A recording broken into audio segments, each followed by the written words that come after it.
Some matriarchs of murder don't know when to stop.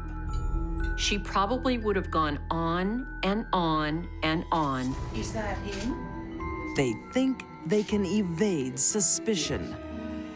The greed is something that can be tracked back through her life. Shopping again? But death always catches up. She actually thought she could get away with that.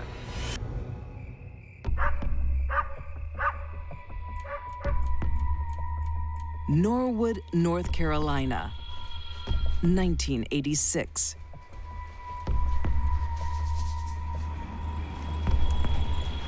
After 18 years, a marriage is in trouble. 55-year-old Betty Gentry thinks her husband Harold is playing around. Been with your top, have you? Don't stop me. And she's right. Almost it. He strayed from the fold a few times, and because of that, Betty got pretty angry. Calm down. Don't you tell me to calm myself. Enough. No wife likes infidelity in a husband. Stop that. They had a bit of a disturbing relationship, You push me too far, I tell you. always arguing, and things didn't go really well. Harold's unhappy too. Betty's retail therapy is making them broke. How'd you pay for all that? Card. Betty did like money. Betty did like to be able to buy things. You gonna send us broke, B? It's my money, too. Going through money at a rapid rate made her feel good, and it became a habit. Then one weekend, in July 1986, the house goes quiet. Betty, come yet? Betty has left without a word to anyone. Mr. Gentry did not know she had left for the weekend. Betty been by? Haven't seen her since yesterday morning. He was unaware of where she had gone or what she was doing. I'm a little worried. Crazy woman. She just disappeared.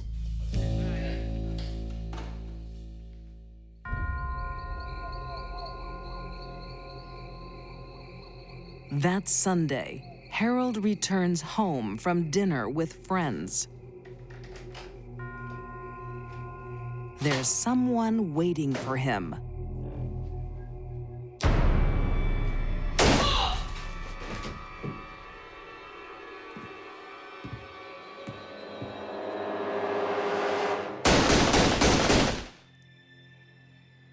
Mr. Gentry was shot multiple times.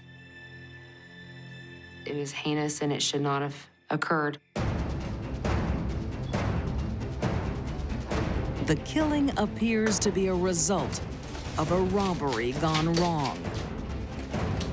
But there were some things that didn't add up. Nothing of real value seemed to be taken. And there were no signs of forced entry into the house. So someone had to give them access.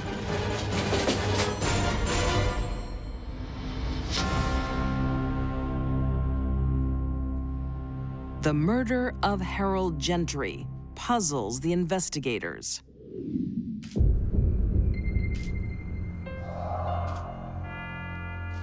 Just stop here. I live here. When Betty returns home to the horrifying scene, Mrs. Gentry, Yes? I'm sorry to tell you, but your husband's been shot. Is that him? Yes, it is. the widow's reaction puzzles them even more. Betty was very calm and cool upon arriving at home to find out that her husband had been shot 6 times. I'll just put down my things. The police thought this was odd. Police see people really grieving, really hysterical. Betty didn't fit the mold. But no one suspects Betty of anything more than a cold heart. And she's got an airtight alibi. Ms. Newmar claimed to be in Marietta, Georgia at the time, having repairs done on a truck. For 21 years, Harold's murder remains unsolved until the North Carolina police set up a cold case task force that includes forensic pathologist Dr. Laura Petler. Due to the persistence of the family, we were looking at this case to try to see if we could come to a resolution. The investigation reveals that Betty is a woman with a complicated past. I noticed and discovered that Ms. Newmar had been married 5 times and that all 5 husbands were deceased.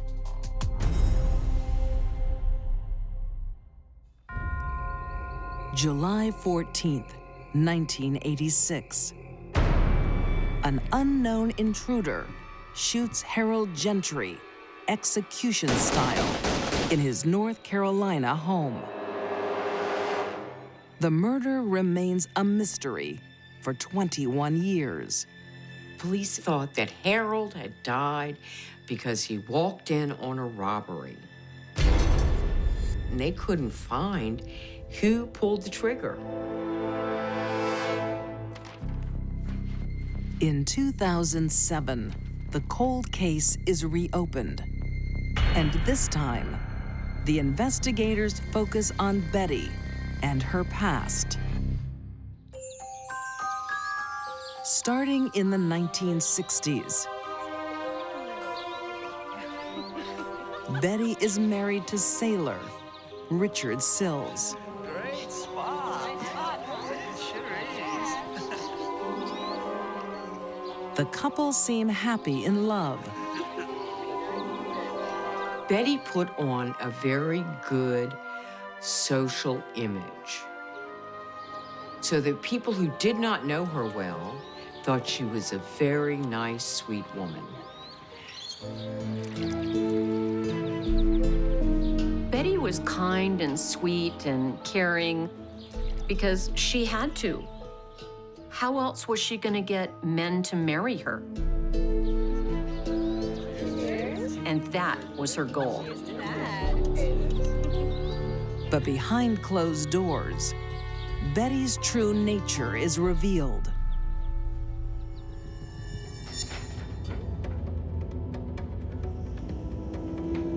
Shopping again? You're gonna send us broke! Oh, for goodness sakes, you're so cheap you'd have me dress in rags. She was a very nasty, manipulative woman who would walk on anybody to get what she wanted and would stop at nothing to get it. I've had enough. Go to bed! Not walk away from me. On April 18th, 1967, the arguing escalates.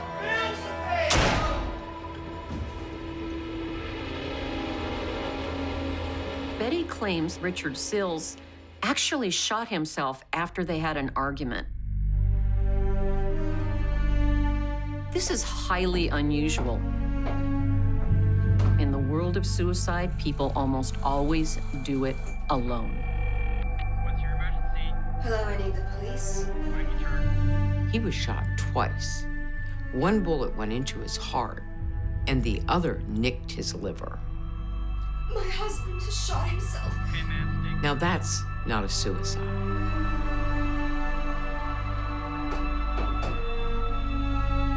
But Betty flies under the radar.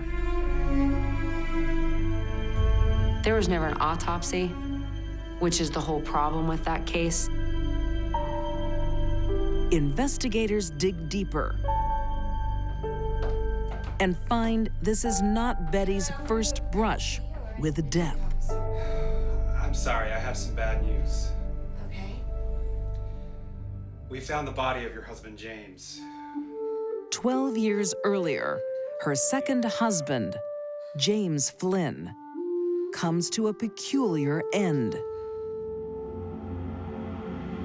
James has a mysterious ending to his life. He was found frozen to death in his truck. The only thing we know about James for sure is that he was married to Betty, and now he's dead. In 2007, as the cold case team pieces together Betty's life,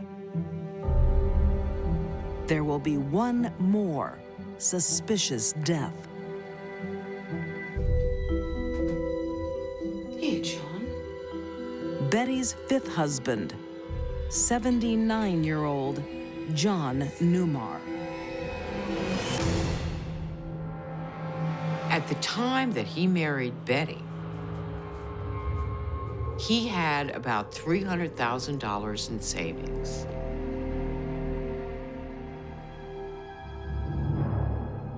He is diagnosed with sepsis, a blood infection. In October 2007, John loses his fight.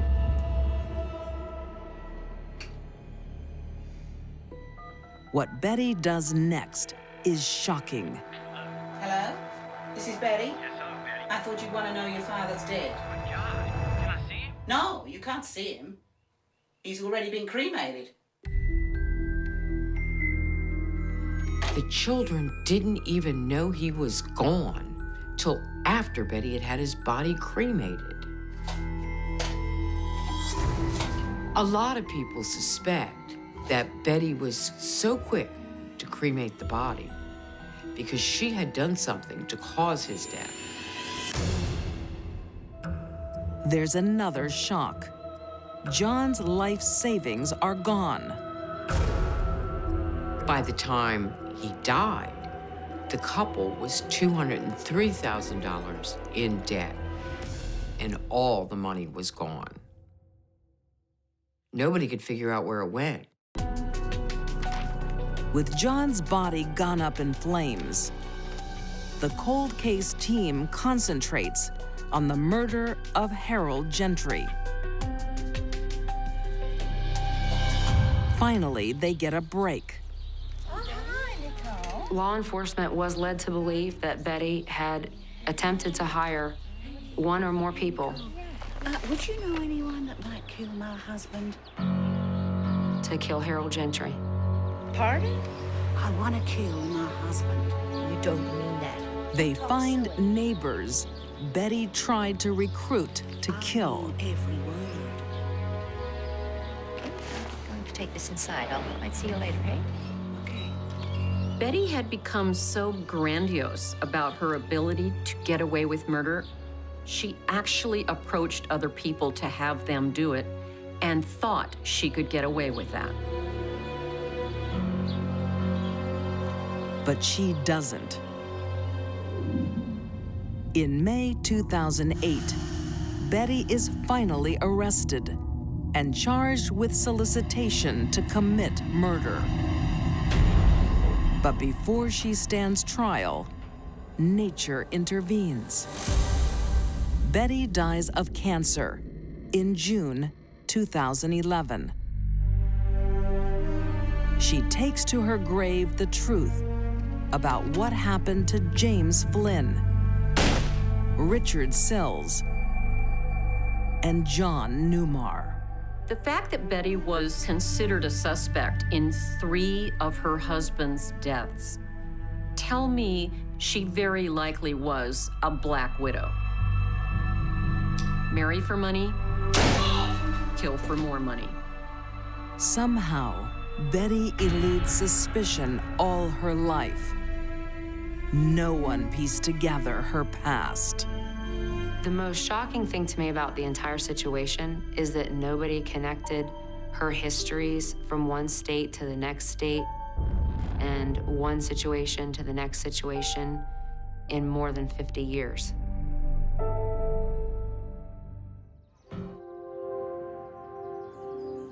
Graduating from college is an accomplishment for any young person, But 22-year-old Malaika Griffin doesn't just graduate from a Mississippi university in 1993. She does it with honors.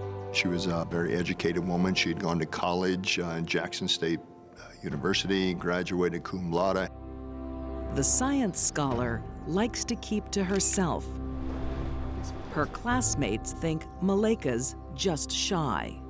Malaika Griffin was a quiet person, well-educated, kept to herself, was a bit of a loner. But no one knows what lurks beneath the surface.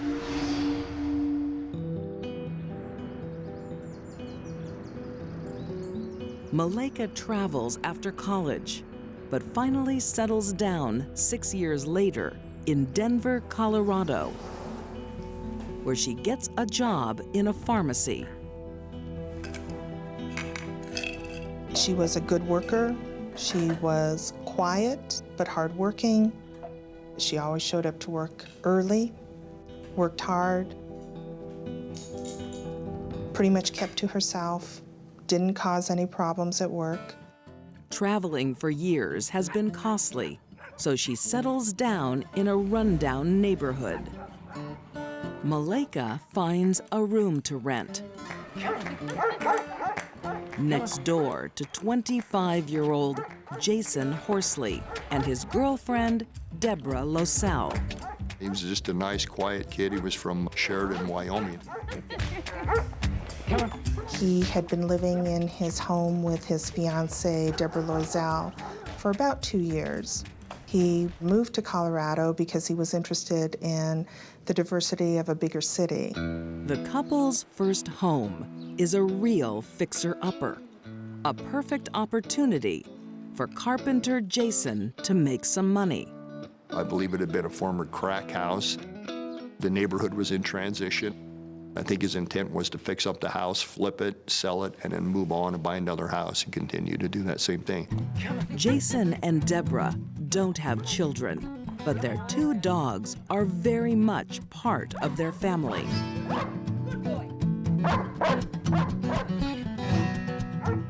But the dogs drive Malaika Griffin barking mad.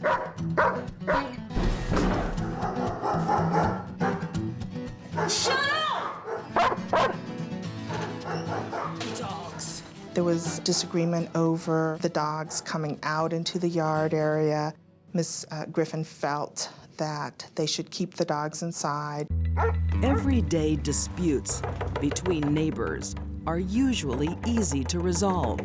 Can I help you? Shut those dogs But up. not this one.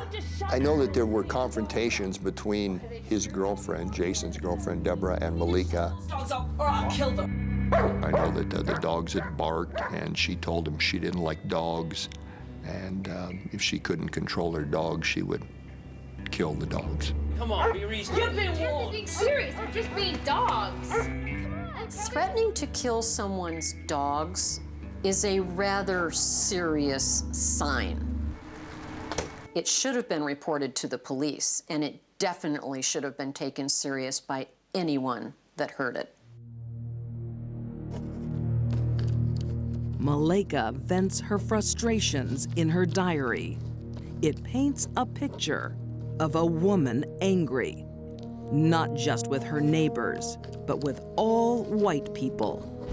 She had written a lot of words and expletives, and most of them were rants about why she hated white people. She said that there should be a revolution, that sisters needed to unite and rise up and kill white males. Malaika didn't have friends. She had her thoughts and her diary. And it escalated until she exploded.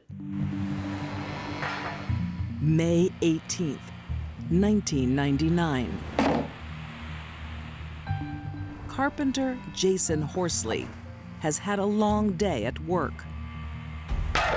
He begins his nightly ritual. It was his practice to clean his equipment and then put it back in his truck, arrange it for the next day so that he could be ready to go. Miss Griffin came out, confronted him.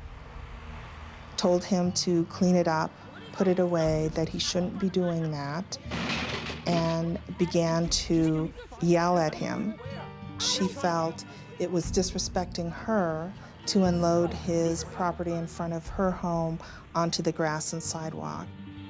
It's reported that Malika was angry at Jason for sorting out his tools on the sidewalk. The truth of the matter is, Malika was looking for a fight. Anything Jason would have done was bound to set her off. Jason's girlfriend, Deborah, gets involved. What is going on here? I've had it with you people. It escalated when Ms. Loisel came out, and Ms. Griffin began to kick Mr. Horsley's tools and equipment on the ground. And the argument really was between Ms. Loisel and Ms. Griffin at that point. You know what? I'm gonna call the police on you. Oh, I don't do prison. Put your hand in my face. You stay there. The threat of police involvement is a turning point. Malika went into her house, Deborah went back into her house, and Jason went back into his truck to unload his tools. Jason and Deborah think the argument is over. But it's not.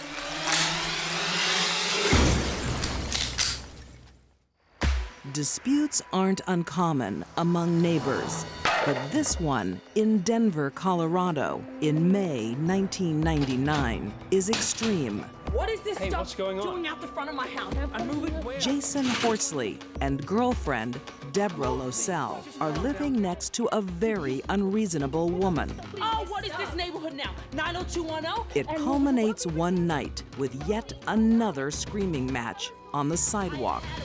You need to pick up this stuff and move it. When Deborah threatens to call the police, Malika goes back inside her house, but not to calm down. Malika retrieved a large caliber 9mm semi-automatic pistol with a laser sight. Malika came back out. Jason was still out there unloading his truck, taking the tools from his truck to set on the sidewalk. There was no one else out there.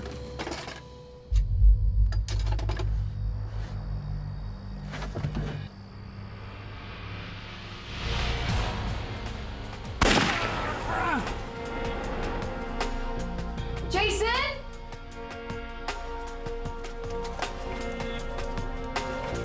The shot went through his left clavicle, Jason?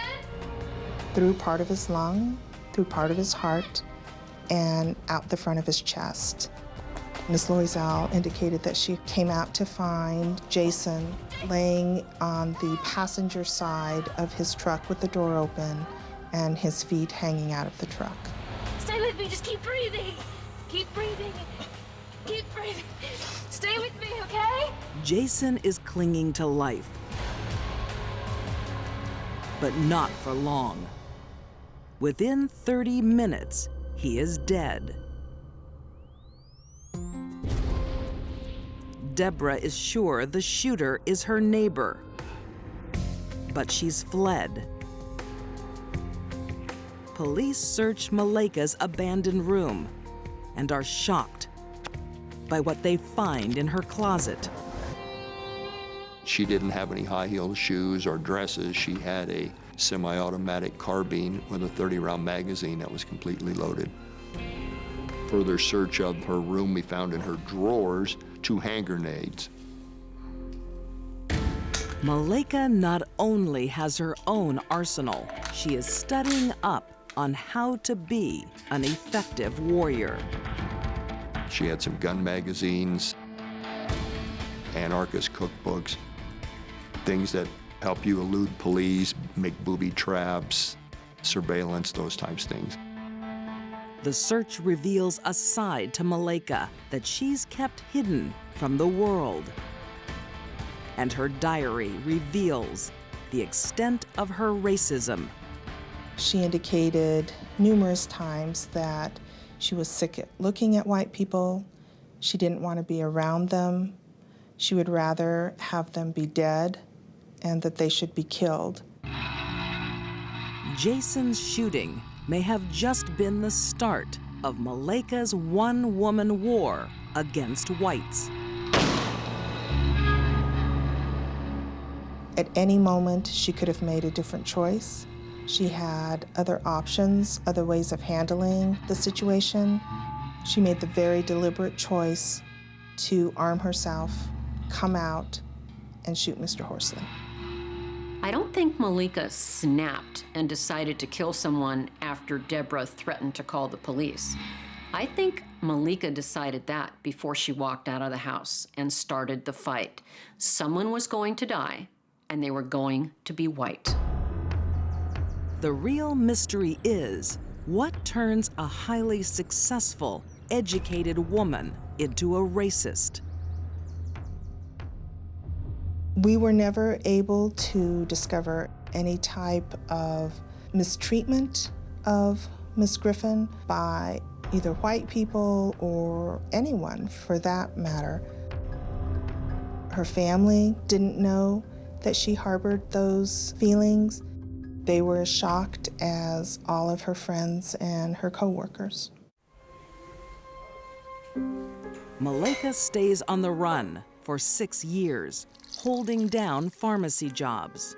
But her case is high profile, and police appeals on a TV show lead to a colleague recognizing her. The tip that came from San Diego was exactly, I work with that woman, I know it's her, here's where she lives. They went over and knocked on the door. She in fact told them she was Malaika Griffin. She was taken into custody without incident. Malaika pleads not guilty to felony murder on the grounds of self-defense. I would think it would be a strange defense, being the man was shot in the back, point-blank range, and he was unarmed, but that was the defense she used. Her story doesn't play well with the jury. Malaika is convicted and sentenced to life without parole. I don't think Malaika Griffin would have killed a black person. I think she killed a white person because of her anger, because of her hatred towards white people.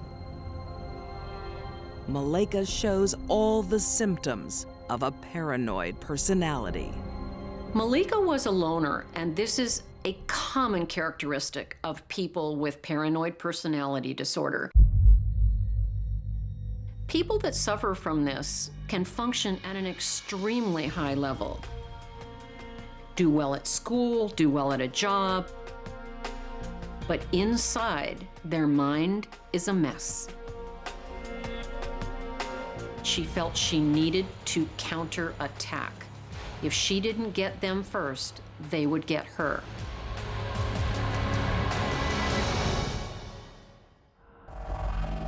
Sometimes, when children are neglected, they grow up feeling like an outcast and feeling bad about themselves. Subjected to unspeakable acts.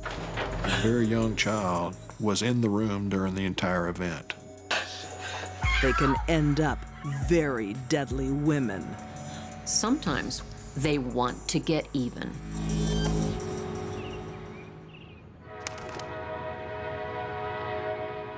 In the fall of 1980, Dalton, Georgia, two worlds collide. Oh, this isn't here. From out of town, penniless young couple, Janis and Danny Buttram, hope to make a fresh start. Hello. Hello, gorgeous. And fellow motel resident, 19-year-old Demetra Parker, makes them welcome. Would you mind taking her for a sec? Sure. Pretty girl, very outgoing, friendly, interested in people, loved children. She saw the baby. Thanks so much. Came over to talk to Janis, to goo and tickle the baby, that kind of thing. I'm just 2 doors down, so if you ever need me. Oh, thank you so much. And that's what brought them together. Janis and Danny soon experience small-town hospitality. We appreciate you doing this for us. No problem. Demetra embodies the spirit of Dalton. Okay, so the supermarket's up here and the laundromat's across the road. They didn't have an automobile, and she'd drive them back and forth to the store in different places. So what's a pretty girl like you doing in a crappy hotel like that? I'm just staying there until my boyfriend and I can find a place. Demetra, at 19, she was spreading her wings a little bit, trying to find a little independence. Oh, you have a boyfriend? Yeah, that's why I moved here. Janis and Danny are not used to such open trust. Can I drop you off here? That'd be great, thanks. They come from a very different world. Thank you.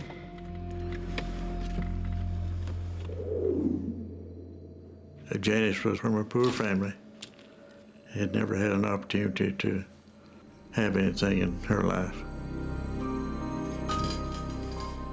Fostered to alcoholic parents, Janis grows up neglected, in squalor.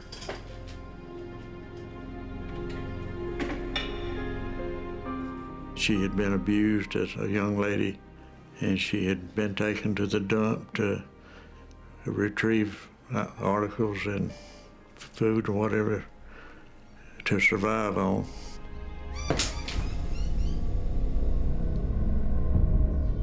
She would go to school and be so filthy and smelled so bad, the other children wouldn't play with her and made fun of her. Foster homes, sexual abuse, and juvenile detention fill her childhood.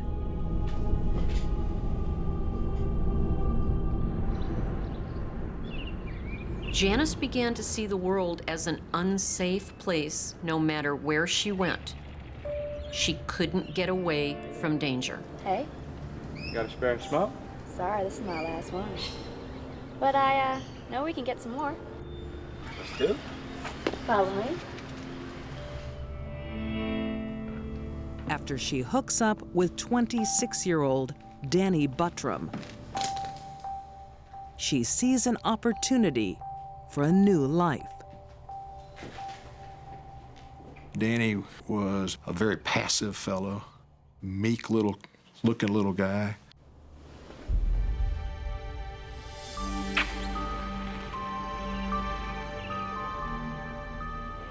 So, I can get you smokes and beers whenever you want.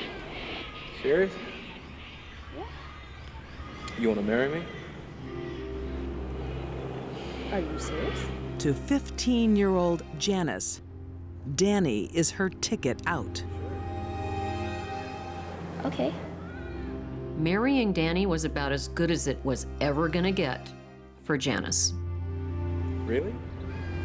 Yeah. But he is hardly a white knight. 11 years her senior, he's a divorced father with a drinking problem.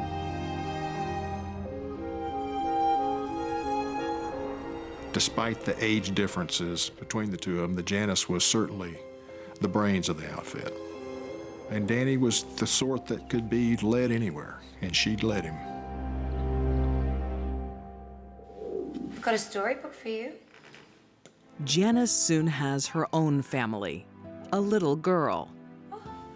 While the bear was searching through the flowers, And their kind motel neighbor, Demetra, is more than happy to babysit. Pretty pictures.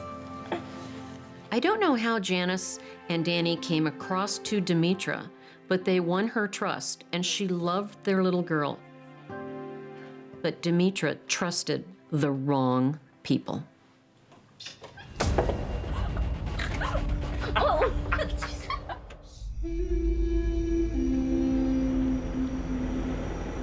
Years of abuse and neglect leave 17-year-old Janis Buttram with strange ideas about fun.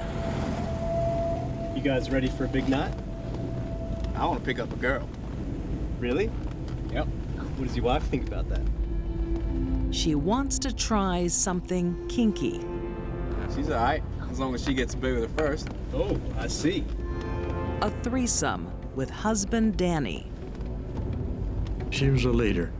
She could have Danny do anything that she wanted him to do. On September 3rd, 1980, the couple and a friend scour the streets of Dalton, Georgia, looking for girls. Hey there, pretty. We're going to a party. You want to come? No thanks. 4 lucky women rebuffed their advances. That was very smooth, Dan. Shut up. Calm down. We'll find another girl. Janis isn't worried. She knows someone who trusts them. The couple's new friend, 19-year-old Demetra Faye Parker.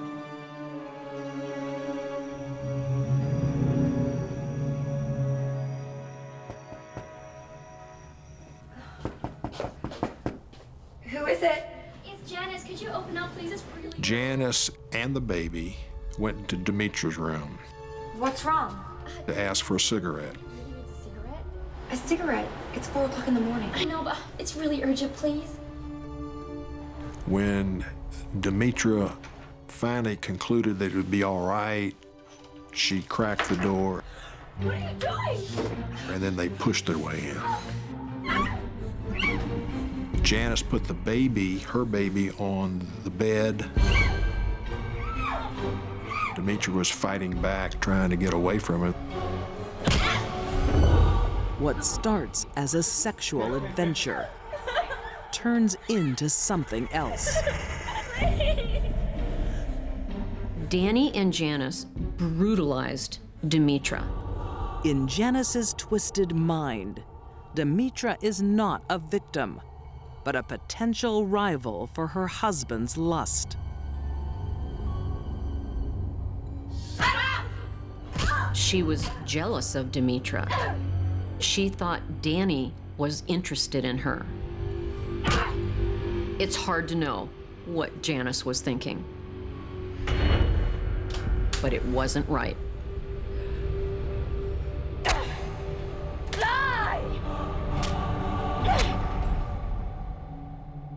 Janis's retribution reflects a lifetime of abuse on a kind stranger who befriended her and her daughter. The infant watches as her mother stabs Demetra 97 times.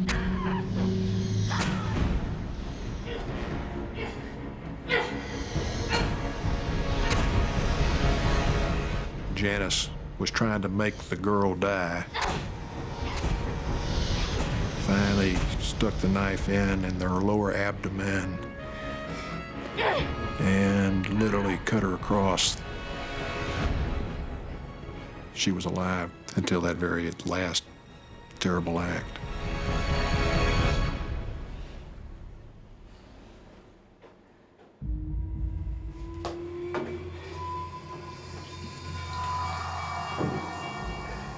It wasn't enough for Janis to simply kill Demetra. She wanted her destroyed.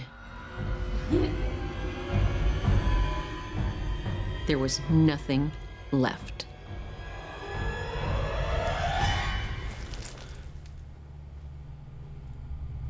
The couple steal Demetra's jewelry, some cash, and her car. But they don't get far. When motel staff discover Demetra's body the next morning, police issue an alert for her stolen vehicle. It is soon spotted outside a restaurant, and the couple is arrested. She still had Demetra's ring on her finger. Danny blamed it all on Janis, and Janis blamed it on Danny. But at the trial, they were both found guilty. Tried first, Danny is convicted of rape and murder and sentenced to death. A week later, he hangs himself. His life was over. He was finished. There was nothing else for him. He'd lived a terrible life, and there wasn't any point going forward. In 1981, Janis Buttram is found guilty of murder. The 17-year-old is sentenced to death.